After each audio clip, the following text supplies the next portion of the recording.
What's going on, everyone? Josh with Bustin' Toe Outdoors. As I'm out here making shorts today, I wanted to do one that we did an update on the Predator call from Ctrixez. Now, I've actually used this one for a little over a month and have gotten plenty of coyotes' attention with it. It's been a very successful call, but however, there has been some few flaws that I do not like in this machine. Now, since I'm predator hunting at night, I really don't use this tail, so in all honesty, I have not had to change the batteries in this part yet, but the biggest flaw I will tell you is in the remote to this call.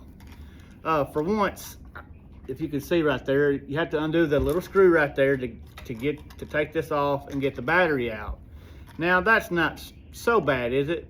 But I would have rather seen something you just slide off and just didn't have to go through that much hassle just to change the battery. Since it's I think it's called like an A23, it's a little bitty miniature, like AAA looking battery. You can still find them at Dollar General and Walmart. I mean, they're pretty easy to find. But the fact that this remote just takes one, and that if I go pretty hard all night long, I can get one hunt before I got to change the battery out of this.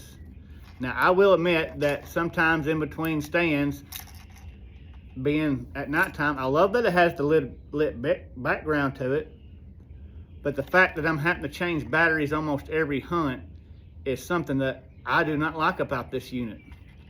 And some of it's my fault where I leave this on in between stands, but I will tell you I can get one full night of hunting out of it before I gotta at least change it.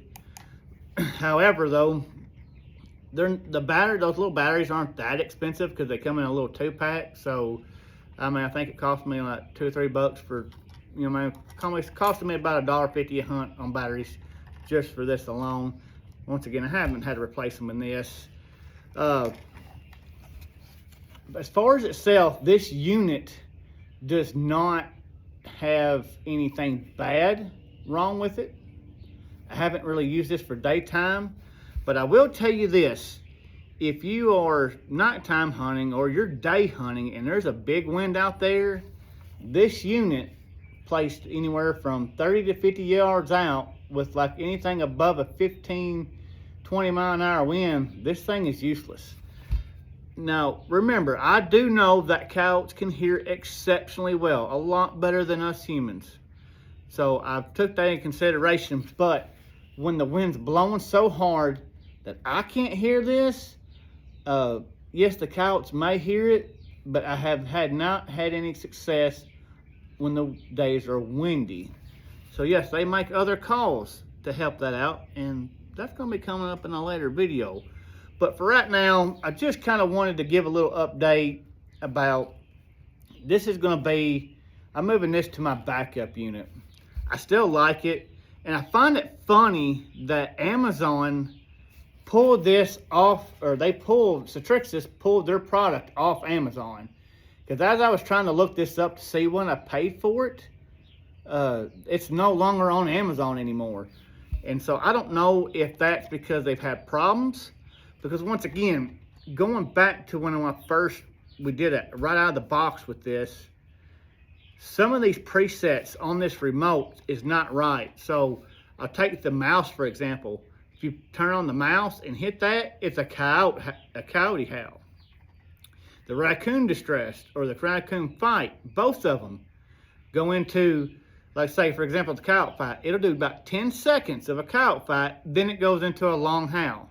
Same way for the coon distress. It'll do about 10 seconds and then it goes into a coyote. It's a little different vocal from the other one, but it still goes into a coyote. And I thought, well, if you flip this up, because there's 30 sounds on this and there's 2 per button, and you got A and B on one side, you just gotta flip it up for A and down for B. But on the B, I really don't want the coyote sounds mixing in on the same button. Yes, you can play 2 sounds at once with this, but I want it to be my choice and not already programmed in. I probably could have returned this to Ctrixez to see if they would replace it, but since they've already pulled their product off Amazon, it means to tell me that they've had some bad things happen with their products. So that tells me, hey, we'll just keep this, keep it as a backup. It's still a good machine. I still think if it was available on Amazon, I believe like I would, still direct you to it, because it's a cheap way to get into night hunting, especially to have a remote that has a lit background. That is pretty sweet. So that's my update with this Ctrixez. I really don't have too much other wrong with it, besides it doesn't cut through the wind, especially like you get above a 20-mile-an-hour wind, and let's say you're not close to where you need to be hunting, this is useless. Now, if you can get right up on them, I believe it might be a game changer. And y'all let me know in the comment section if you have one of these. How do you like it? How's it been working out for you? And how is your remote? Does all your functions function like it should? Let me know in the comment section. But for now, we're going to just put this on the shelf and keep it for a backup, because you'll want to stay tuned for the next one, because the next one is going to be off the hook. Got something really awesome for you guys. So anyway, until next time, y'all enjoy the hunt, enjoy the journey, busting tail outdoors.